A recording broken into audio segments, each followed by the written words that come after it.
What am I doing?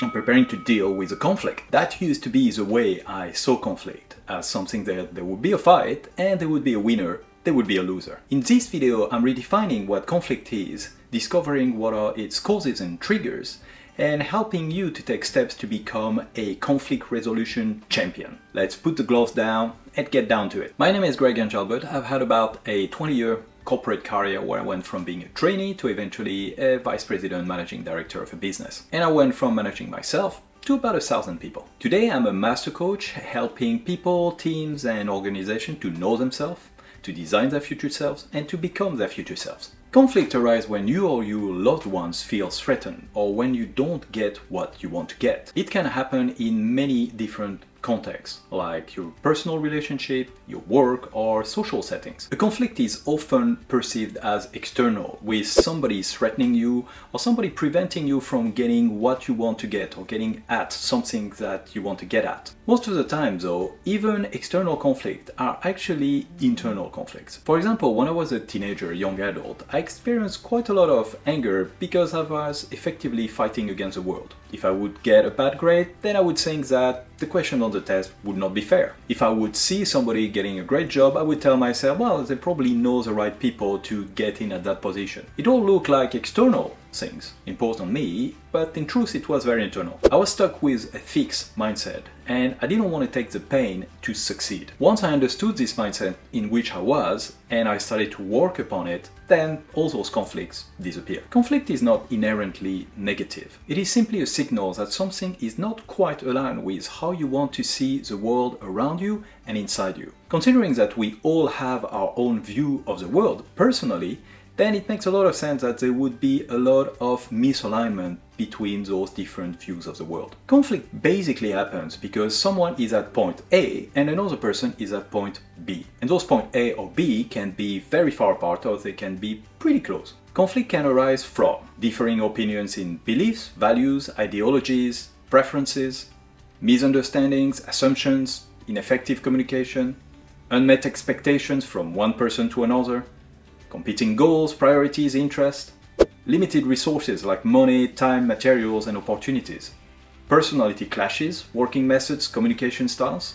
and past grievances which have not been closed. Conflict will generally push you into a disconnect from the person that you're having a conflict with. And this disconnection might look like posturing, which is attacking, blaming the other person, collapsing, which is a complete shutdown because you feel at fault, seeking because you feel insecure and you want to try to reconnect to the person, or avoiding, you're moving away from the conflict. Learn to notice when you are doing those behaviors because it's a sign that you're experiencing conflict. It might feel good not to address conflict in the short term, though long term it has a number of negative impacts. You don't repair relationships, which can lead to resentment and further conflicts.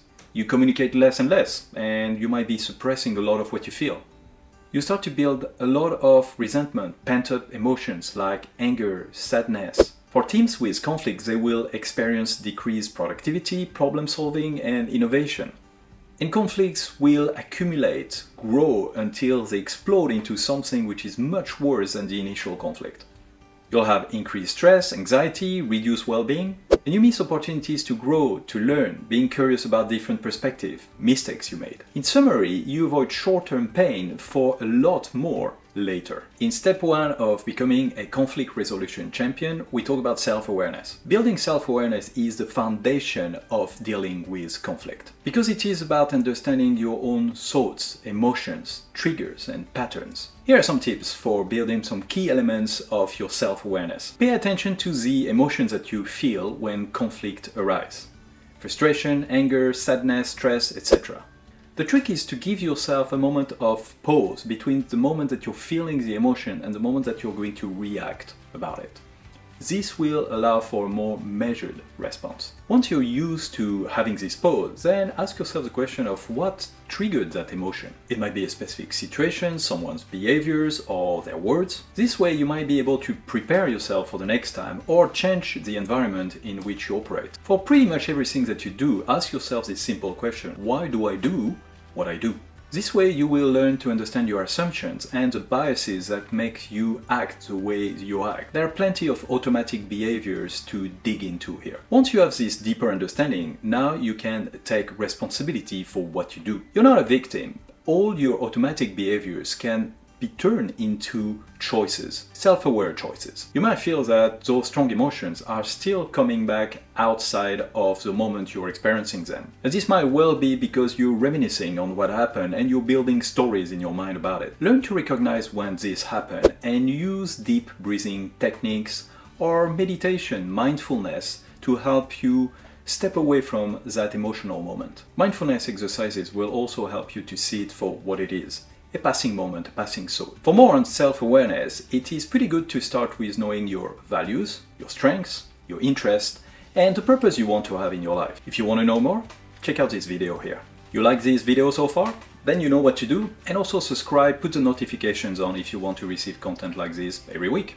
And check out in the description other links or YouTube videos from other YouTubers who talk about the same concept. As you can guess, focusing on the other person during a conflict is really difficult, though it is essential for conflict resolution. The number one step here is to raise your curiosity. After all, a difference of opinion is something that can be explored if you show some interest in understanding where the person is coming from. You might tell yourself, hey, I might learn something here. The second step is to put your ego aside. You might believe that you're right, but the other person thinks the same. We all have a rational reason, at least rational to us, for what we believe in and the way we act. So mix your curiosity with a restraint on your opinion. And if you're unclear about how to be better at actively listening, check out this video here. What you get out of active listening is encouraging open dialogue, enhancing the understanding of each other, clarifying and avoiding assumptions, validating the emotions of the other person.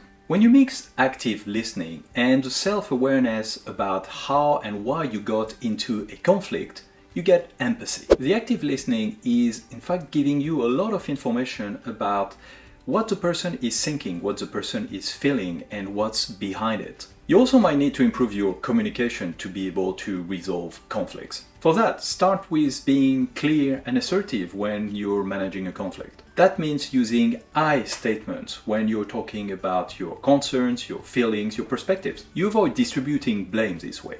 Avoid vagueness and ambiguity. Be specific and concise. Remain calm and composed. Use the techniques that we've talked about deep breathing and meditation if necessary. And actively listen, like what we talk about in step number 2. Plenty about effective communication is about how your presence shine in different situations and with people.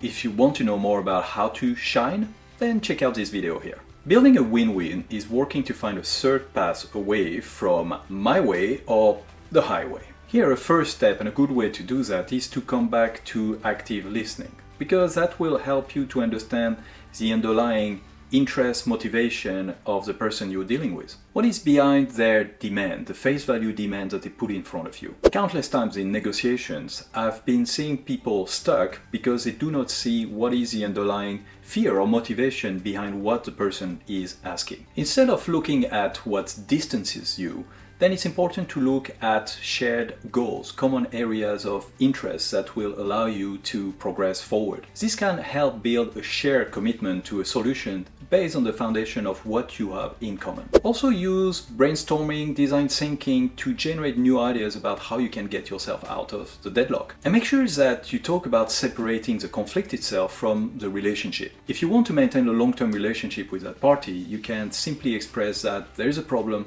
but there is a relationship and you don't want that problem to impact the relationship. Ideally, the solution that you will come up with, maybe that third path, will be something that is solving the short-term problem and at the same time helping the value and depth of the relationship long-term. Make sure then that you implement and review what you've decided to do. The reviewing part is important because it might need some adjustments. This will ensure that the conflict stays at bay for a long time. All of those steps should help you to become much better at dealing with conflict and see conflict as just another thing that needs to be managed in life. Now, this does not mean that conflict can always be solved. There are instances where the gap is just too big, and this might be on elements where there is not that much flexibility, like if it's about your values or your belief system. Then there might only be one step to take: to walk away.